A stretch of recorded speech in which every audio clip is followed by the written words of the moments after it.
You're listening to the Grassroots Church podcast. We're a Jesus-centered community in Thunder Bay, Ontario. You can learn how to participate more by going to our website at grassroots.church. We rounded the midpoint. We're on our way down through the home stretch in this series on renewed rhythms. After today, we have 2 more messages. Next week, we're talking about the spiritual discipline of journaling. And then we will finish with everyone's favorite, fasting. And so that will be in 2 weeks. And then after that, we are going to enter into the Holy Week. And so we will have a service on Palm Sunday and then the following Easter Sunday as well. And then after that, I have a very exciting series centered on who Jesus is. And we will look at that, and I'll tell you more about that in time. But that's kind of what's coming down the pipe. How are you finding this series? Are you finding it difficult? Great. Somebody said great. Awesome. I have found it particularly challenging. And I think it's because I'm used to listening to sermons and teaching sermons that cause us to think differently, right? To think differently about, our faith, to think differently about how we understand God, all these sorts of things. And this is a series that is kind of pushing us to actively live differently in sort of small but intentional ways, right? By practicing these habits that we're building into our lives. And changing old habits and forming new ones is tough. Let's just be real about that. And so that's why actually right from the get-go, we said during this entire series, let's set the bar low. And this is kind of how we should appreciate this, like approach this series like this. This is where I want us to be, all right? So keeping that bar low. Don't beat yourself up if you've struggled to do any of all these disciplines, but at the same time, don't give up on them. That's the plea here. There's incredible value in these disciplines, and we recognize these habits and these practices as tools that help us in our journey as followers of Jesus, our journey toward loving God and loving others better. They are tools that assist us. And we said that is sort of what is at the heart of this entire series, what we're talking about. So it's not about being more spiritual than others. It's not about, getting God to love us more. Any of that kind of sort of nonsense theology. It's just really about following Jesus better. These are tools that aid us along the way.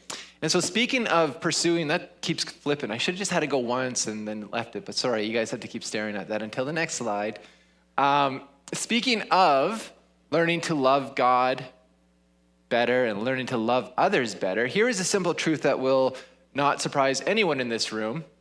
You cannot love God or love others well in isolation. You cannot love others better in isolation. You need other people. And other people come in all sorts of variations. By the way, there's a few new folks here, and I just want to make sure that you received a journal that we prepared for this series. Did everyone get their journal? I see some folks writing in there, so I just want to make sure that everyone has an opportunity. Journals are just kind of like write things along the way, things that kind of stick out to you. And then there's also, if you don't have that, there is the bulletin that we have been pumping out there in the last couple of weeks, and on the back there is a space to write notes as well. So feel free. Yeah, there we go. Great, Jen. Thanks. So feel free to utilize that as we're going through this series. It'll help us retain some of this information together. And so there are different groups of people. There's our church community. There is our family. There's our online community. There's friends. And all of these are good and important, and they all play a role to some degree in loving God and loving others better. But there is a special kind of other people that we want to look at this morning, and we're calling them soul friends or soul friendship. And I think soul friends are heads and shoulders above every other relationship in our lives in terms of how they help us follow God, love God better, and love others better as well. So more than any other relationship, humans experience soul friends have the greatest potential for being agents of transformation, which is Again, sort of at the heart of this series on the spiritual disciplines, so that we are practicing these disciplines in order to experience transformation into the likeness of Christ. And now that's a strong statement, but I'm sticking to it because I really believe this is true. This has been born out of my own experience in life with close friends, with what I call soul friends. And I see this in the scriptures as well. And so what do we mean by soul friendship? Well, maybe the best way for me to describe soul friendship this morning is to use a helpful model that Sarah Bessey uses in her book, Out of Sorts, which happens to be the book that women's Bible study on Thursday mornings, or home group on Thursday mornings that meet at the Habit, they're actually reading this book. And I think this is just a chapter they read recently. So for those who are part of that gathering, this will be familiar. But Sarah uses these concentric circles that progressively get smaller and smaller. And she starts with the big one. She calls this the crowd. And so these are the people with whom there's no real intimacy, okay? We know these people perhaps by name a little bit. Maybe they're from church. Maybe we work with them. Maybe they're in our neighborhood. We run sort of in the same circles, but it's basically sort of the level of acquaintances. And this is fine because not everyone in the church can be your close friend, right? That's kind of unrealistic. But you need acquaintances. And then within that circle is a smaller circle called my community. And these are people who we can be real with. There's a level of intimacy that we share with these individuals. And they offer reciprocal friendship. So it's kind of I'm your buddy and you're my buddy, and we kind of help each other out as we can. And Sarah says that these are people who we've committed to a common core in some way. We've become friends. There's a shared sort of value, a shared faith, a shared maybe even a vocation that you share. And the people in this group require commitment from me, and vice versa, right? I require some sort of commitment from them as well. We enjoy our time together with these folks, but she knows that we decided to love them and to do life with them. And it's very intentional in that regard. And many of us sort of like live in this space. Like this is the kind of area that we're like, yeah, that's all I need. It's just my community. We're good. But the thing that they don't have in my community is that space where you can share sort of your deepest struggles, your deepest sort of most vulnerable moments of life. It gets awkward when you start sharing that in this group, in this circle. And so then that's why she says, here are my somewhere. She calls these my somewheres. She says we all need somewhere to say the private things, the vulnerable things, the scary and the true things, the victories of our lives and the defeats in our life. She says, as I need to say it somewhere, we say. So then the temptation is to say everything, everywhere. Or we end up saying nothing, nowhere. There's something between oversharing or undersharing our real lives, I've learned slowly, painfully, to say these things to my somewhere. So the smallest circle she's calling my somewheres. And the challenge for most of us, I think, is that it's hard to be real with people because it shows that we don't have it all together. How many people know exactly what I'm talking about? Yeah.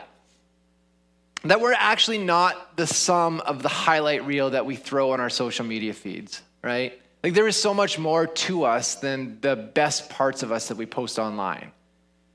And we've told ourselves quite convincingly that should the world find out about, how we yelled at our kids for 10 minutes this week over the most trivial thing, or that, my marriage is struggling and actually I think it might be my fault.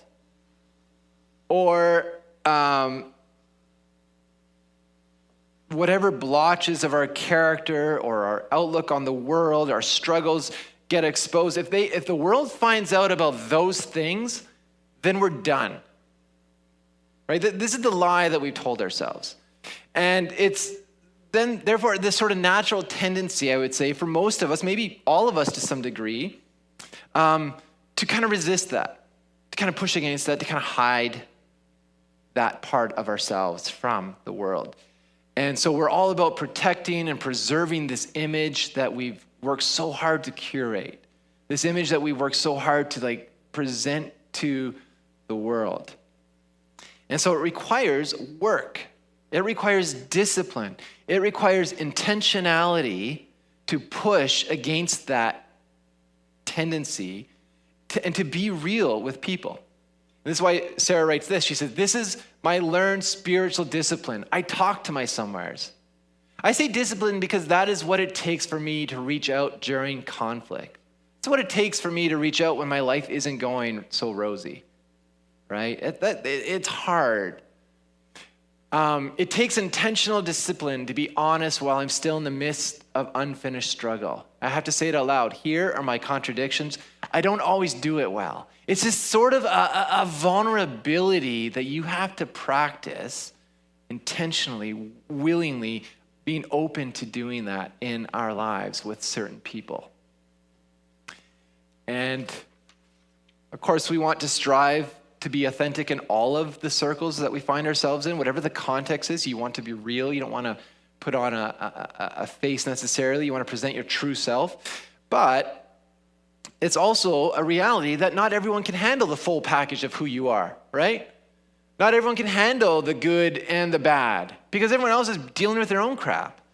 And so it's not always appropriate to just be an open book, to be vulnerable in every context, in every circle you find yourself in. There's this measure of wisdom, I suppose is the word, to find out, to know how much of yourself you're unveiling, how much of yourself you're revealing to these people.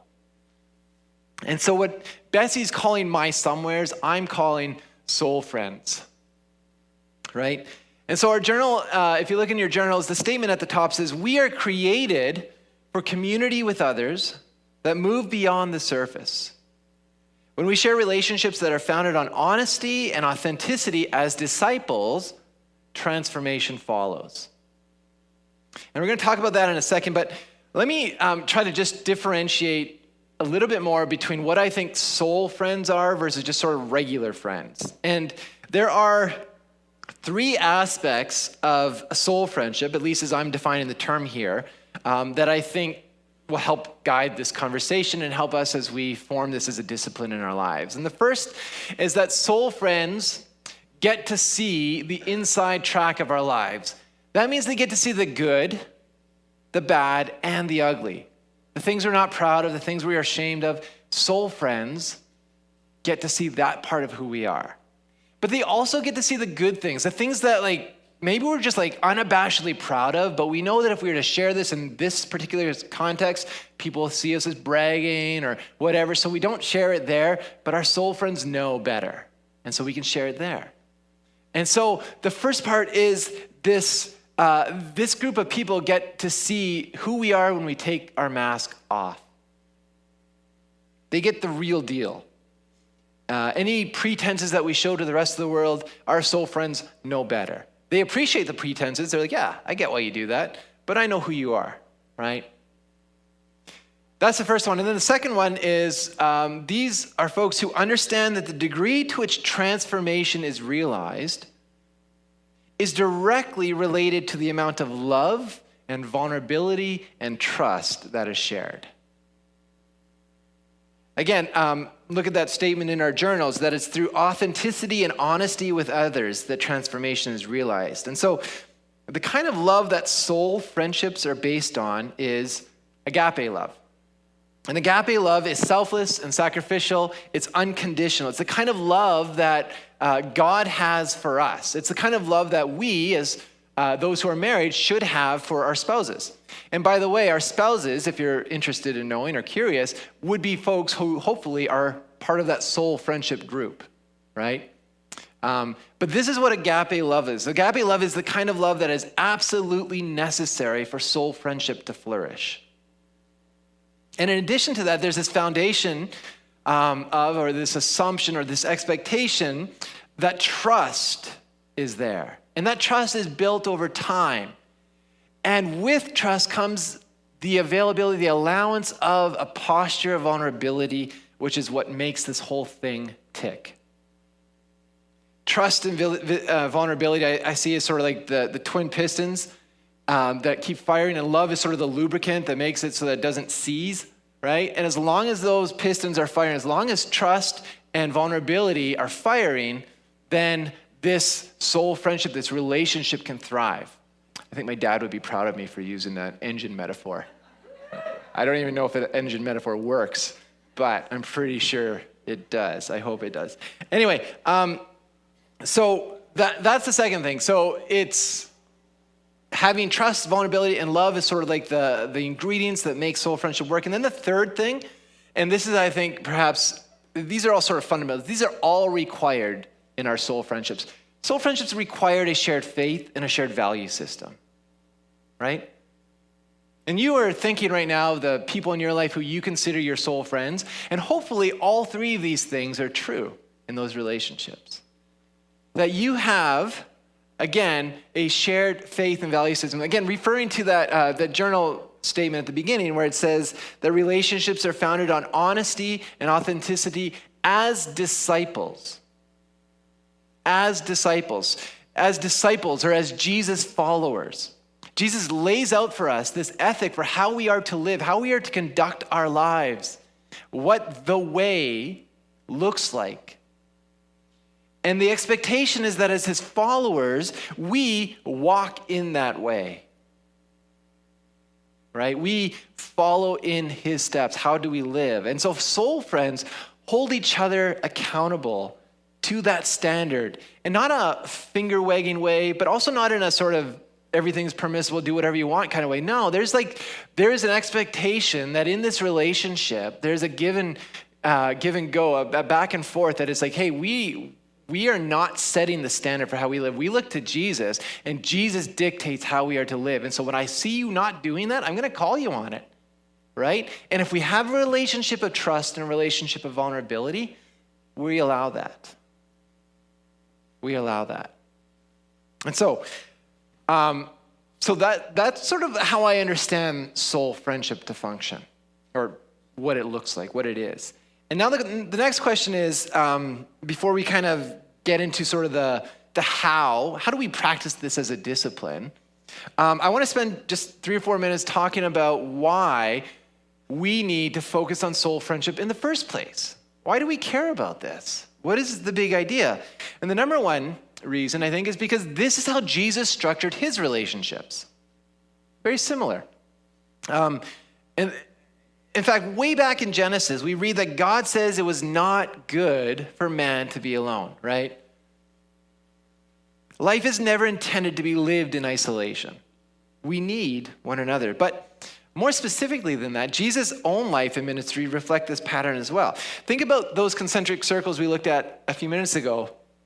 And then kind of understand the way of Jesus. And again, I get this from Sarah Bessie's book. It's brilliant. But she says this, there's, first of all, for Jesus, this crowd, right? These are the people who have heard of Jesus, They want to see what he's all about. What is his teaching like? They want to see his miracles. And so they kind of, follow him around when he comes into town. They check him out, and they're like, yeah, I'll go see what Jesus is. He doesn't know them necessarily. He might be a little bit familiar with these folks. But they're sort of like the people who are around him. They're part of his larger community.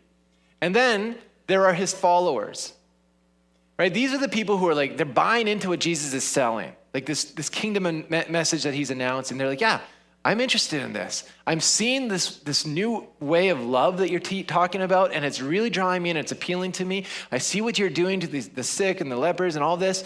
I'm really intrigued by this, and I have now committed to being a follower of you, Jesus. And so this is a fairly large group. It's smaller than the crowd, right? They're more intentional. He might know these folks by name because they're following him everywhere that he goes. But it's still a fairly large crowd. But then within that, you have his friends or his 12 disciples. And these significant role in establishing the church down the road. But these are the people who Jesus could lounge around with. He could eat together. I can see Jesus sort of telling jokes with these guys, right? And being real with them. They get to see a part of Jesus who the crowd and who his followers probably didn't get to see because they know him by name. He knows that it's a smaller group, right? And then within that group of disciples even, there is yet a smaller group. These are his close friends, Peter, James, and John.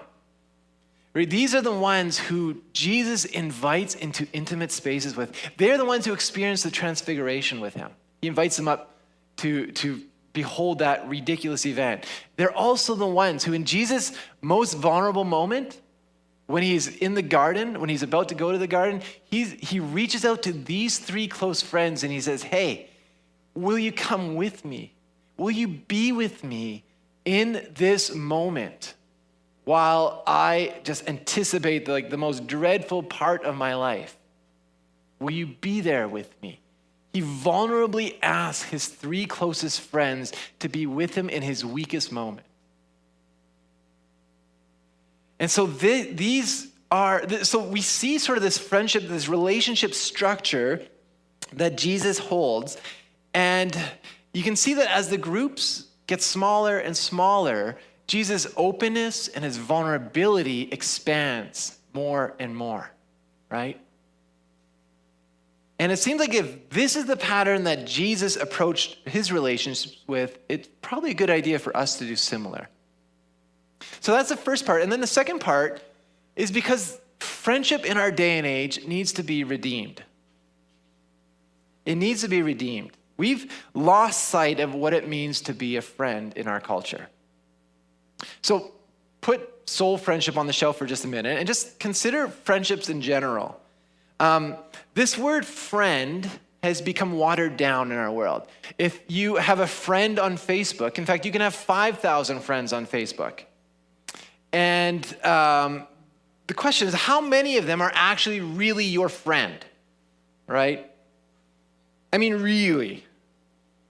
And these friends on Facebook, they can just as easily become unfriended because all of a sudden you discover they have a different political viewpoint than you, or a different religious standpoint, or they do something that you don't approve. And so you're like, I'm going to unfriend them. And so friends come and go really easily on social media. You could also just unfollow them. You don't have to unfriend them. And pro tip for those who don't know, if you are thinking of unfriending someone, I would encourage you just unfollow them because then they won't find out. Trust me, I have been there. It is awkward. But I digress. But this is kind of how friends have lost its meaning in our day and age. Most of these relationships online are not truly friendships. They're acquaintances at best. And acquaintances are fine and they're necessary. They're important. They're an important part of functioning in our society. But they're not a substitute for legitimate friendship. And they're certainly not a substitute for a soul friendship. And all this technology that's around us that is designed to connect us, it's ironic that we as a society in the West are lonelier than we've ever been historically. There have been all sorts of studies that have documented this. A study in the UK recently showed that 1 in 5 men, in the UK, similar societies here, but 1 in 5 men do not have anyone who they would call a close friend in their life. Not one. 20% of males don't have close friends. People who they could consider a soul friendship. I also just remembered that in the UK, I think it was in 2018, there was a study that, a realization by the UK government that loneliness is this epidemic. And there are all sorts of mental health issues that come out, all sorts of health problems that have resulted that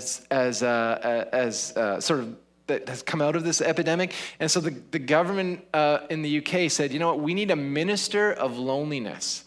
They actually created a position, an office, to address this epidemic of loneliness because they see how harmful it is and how prolific it is in our world. And so that's sort of the tendency, the trend of our society. And so part of exploring soul friendship as a discipline, as a spiritual discipline, is to help us redeem the value of meaningful relationships, to inspire us to just be better friends in general to one another, to think less of ourselves, to open ourselves up to others. All of these things that can play into this discipline of soul friendship. So this is what soul friendship is. And this is why we're exploring it to begin with. What does it mean then? How do we practice it as a discipline? And unlike the other disciplines that we've looked at, most of them anyway, that we've looked at throughout this series that we can measure. So for instance, you can read your Bible for 20 minutes a day, every day of the week, or you can, every Sunday, I'm going to take a Sabbath. I'm going to go for a walk on Tuesdays at 3:00. Soul friendship as a discipline is really 2 steps. And they are really more about having a proper posture than doing specific things at specific times and measuring how well you did it here or there. Because you'll find as you do this, if you're not doing it already, that it's not as measurable as these other things. And so the first one, though, is having a mindset of intentionality. Be open to forming soul friendships. Have a willingness to foster these kind of relationships in our lives in the first place. And you're like, many of you are like, yeah, that's easy. Of course I'm wanting that. But actually many of us are like, we're talking about this topic right now. And some of us, I won't say who, I don't know who, but some of us are like, kind of like, this is something I'll never do. This isn't even an option. I'm not open to having vulnerable relationships with other people, right? And so it's easier said than done for many of us. And as we said earlier, our egos are working tirelessly at protecting our true selves from the world. Because we've got reputations to maintain, right? We've got an image to project. And that image that we prop up and in which many of us have learned to find our worth and our value in is who we think we are. That's who our true self is, which is a lie. And so first of all, we acknowledge that lie. And then we begin to be open to friendships that look past the facade, that look past the mask, that can see the good, the bad, and the ugly that we mentioned earlier, right? And then tied to this, some of us are just like, no, that's not me. No, I'm never going to do that. We have that kind of personality. And we dismiss it as not even a remote possibility of something that we would consider. And I have a number of people in my life, and I'll be honest, most of them are male, who the idea of having a friendship founded on vulnerability and authenticity, it's just so far off their radar, it's almost laughable. Do you know folks like this? Maybe, yeah, some of you, these kind of people. These are often the introverts of the world. In many cases, they're the ones who find the spiritual discipline of silence and solitude that Angela spoke of a couple weeks ago, just pure bliss. They're like, oh yeah. They had no problem being alone in the forest for 4 weeks at a time. They can do all sorts of things like that. And for the rest of us who, when we heard that message, we're like, oh, that's going to be a real struggle. They're like, I do this all the time. This is great. And so all I can say is if you know these people, pray for them. Because I firmly believe they also should be pursuing soul friendships, especially if they're Jesus followers.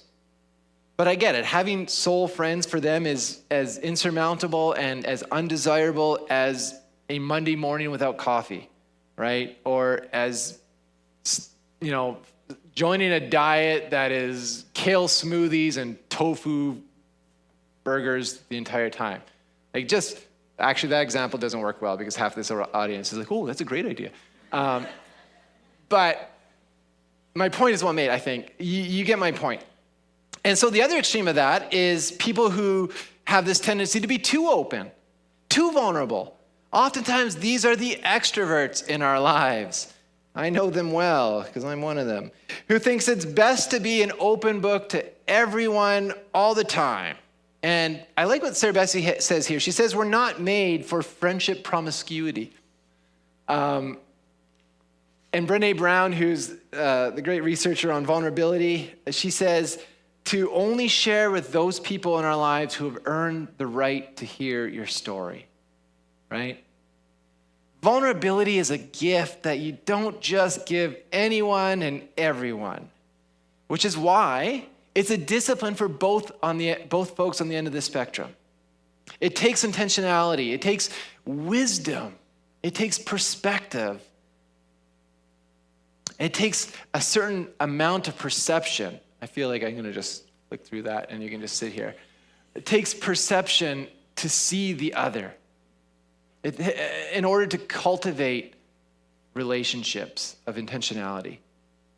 And so the second part of soul friendship as a discipline is simply sustaining it through reciprocating. Once we have found my somewheres or our somewheres, once we've opened ourselves up to having these kinds of relationships, these friendships in the first place, which is the first step, then we need to do the work of keeping those relationships meaningful. Soul friendships can't work one way. There needs to be a mutuality in which we carry one another's burdens. Rhonda and I have met for 12 years with another couple almost every single week with the sole purpose of sharing life together, the good, the bad, the ugly. And so each week we get together and it's sort of like a debriefing time. And we've learned to become dependent on that, needing that in each other. And it's on Tuesday nights, and we get together for a few hours every Tuesday night, and we so look forward to that every single week. And those are our soul friends. Those are the people who we can be absolutely real with, who know us inside out, and who we know them inside out. And so one week it might be like they share their struggles with parenting, and then the next week we share our struggles with parenting. It's usually about parenting. That's, to be honest, when I think about that. But that's the way life goes, right? And so Rich Velotis, the pastor, says this. He says, if you're in a relationship with someone and they're always dumping on you and never give you space or time or energy to dump on them, you're not being a friend. You're being a therapist. There is certainly a place for therapists. And absolutely, we celebrate therapy. It's a beautiful gift that our society offers. But soul friends are not therapists. And if your relationship with another person is draining, pulling you down, feeling like you are always giving, this is not a soul friendship. It's a therapist relationship. And so soul friends are mutual. They help each other. It's not one-sided. But it's more than just that. Our friends who we meet with each week for 12 years, we show up for each other regularly. They are dependable. And we, hopefully, are dependable to them. Hey, my kid needs a ride from orchestra tonight. Can you pick them up? Sure.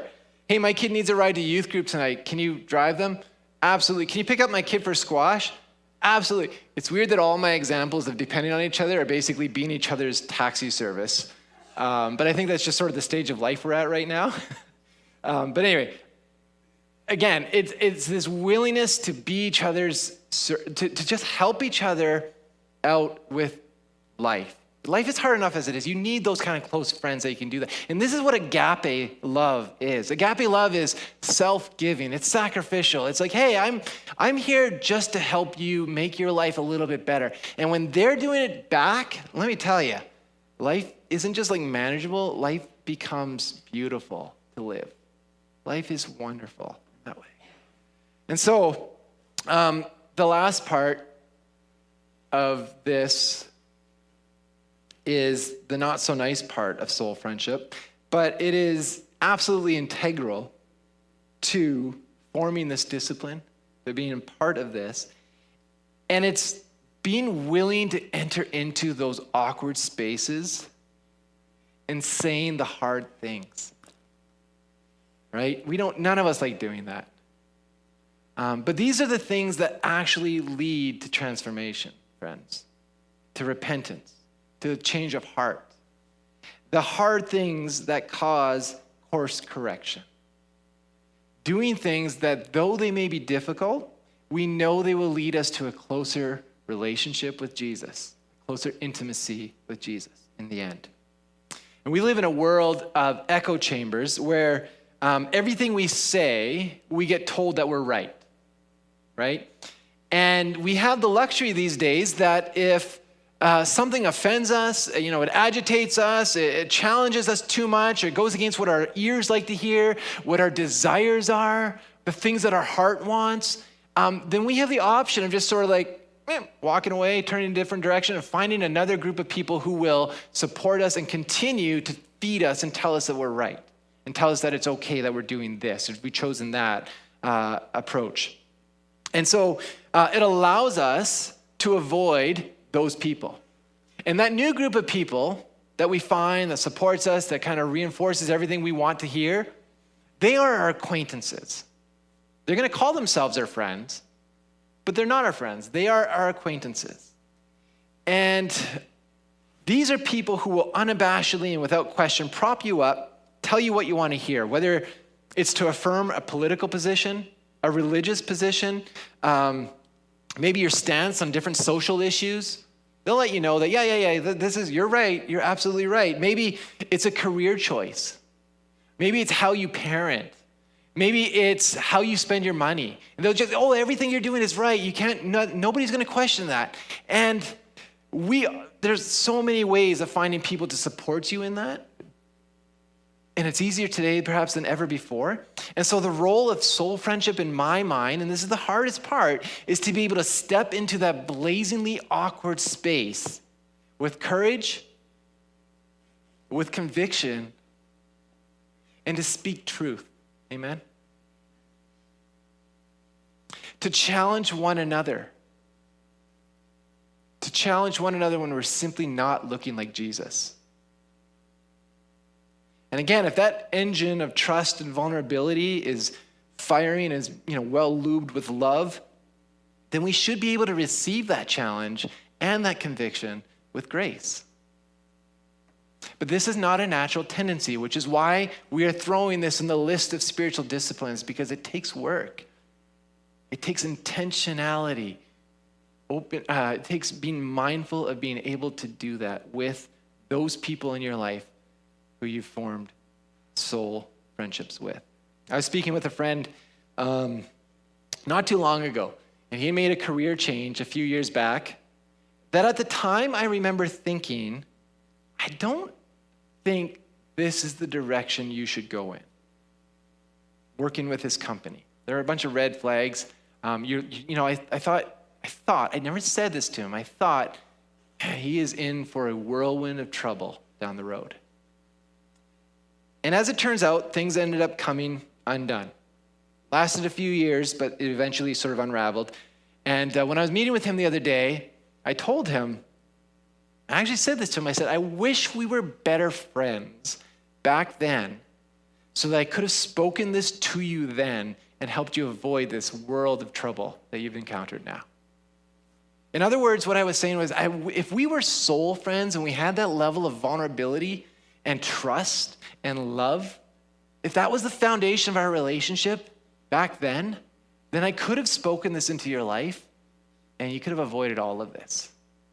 Or at least you would have heard someone challenge you on this. And he said to me, nobody challenged me on this. Other people I have found out now in the last couple of months, other people have said they thought the same thing, but nobody said anything to me. And he didn't hold it as a grudge or anything. He's like, that's the way people are. He's like, I get it. But I was like, man, but we don't have to be like that. We can enter into those spaces and challenge one another as we need to, right? Okay. I think that's enough for today. That was a lot. That was a heavy message. Okay, so soul friendship is a discipline. It's got a bit of a different vibe than these other spiritual disciplines, doesn't it? It's far more personal. It requires much more vulnerability from us than, say, observing the Sabbath or practicing solitude or any of those other ones, really.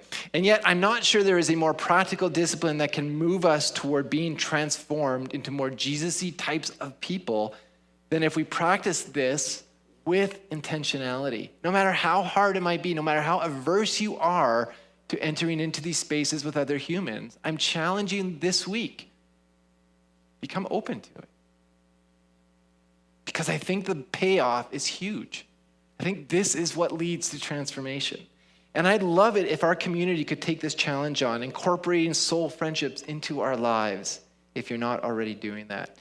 And if you already have soul friends, then doing the work, recommitting to doing the work of fostering those relationships and making them as beautiful as they possibly can be, of showing up, of receiving as much as you're giving, of saying the hard things in the right time, the right place, in order to experience that transformation, that repentance, that change that needs to happen. All of that within a context of love, trust, and vulnerability.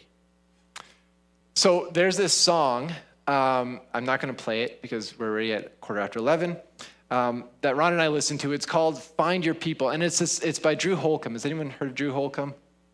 Sure, a couple of us have. This song is called Find Your People, and like I said, I'm not going to play it, but I think the lyrics are basically like the sermon that I just gave. So I kind of want to finish, and you're like, oh, why don't we just listen to the sermon? We could have been out of here by now. I kind of want to finish just by reading these lyrics to you, and then as we stack chairs later, I asked John to play this on our thing, so we're going to listen to it. But this is what the lyrics say. It says, you got to find your people, the ones that make you feel all right, the kind you want to stay up with all night. You got to find your people, the ones that make you feel whole, that won't leave your side when you lose control, the ones that don't let you lose your soul. You got to find your people, the ones that get the joke, who understand what you're trying or what you're saying before a word is spoke. Oops, did I miss it? You got to find your people that put the needle in the groove. When you're together, you got nothing to prove. When you're together, you got nothing to prove. You got to find your people that'll call your bluff, who will ride along when the road is rough. You got to find your people. You guys can come up. The ones that you feel equal. They pick you up, don't put you down, help you find your way in the lost and found. In a world of strangers, you don't know who to trust. All you see is danger trying to find what you lost. You can't go in alone. Everybody needs help. You got to find your people. Then you'll find yourself. Amen? Let's pray. Father, we thank you this morning for the gift of friendship. We thank you that we are challenged by your example of how you formed relationships. We see how beautiful your relationship with James, John, and Peter were. And we desire that same kind of connection with other humans, realizing, just seeing the beauty, seeing the benefit of having deep, meaningful connections, relationships with friends that in which we share a same value system, the same conviction pertaining to who you are as Lord, and who we can be open and honest and vulnerable with. Lord, for those in this room who are like, this is just hogwash, I pray you would work on them, that this would be something that all of us can grow in. No matter where we are on the spectrum between introvert and extrovert, that this is something that we can all learn to grow, become more disciplined in doing. And so I ask these things this morning in your son's name.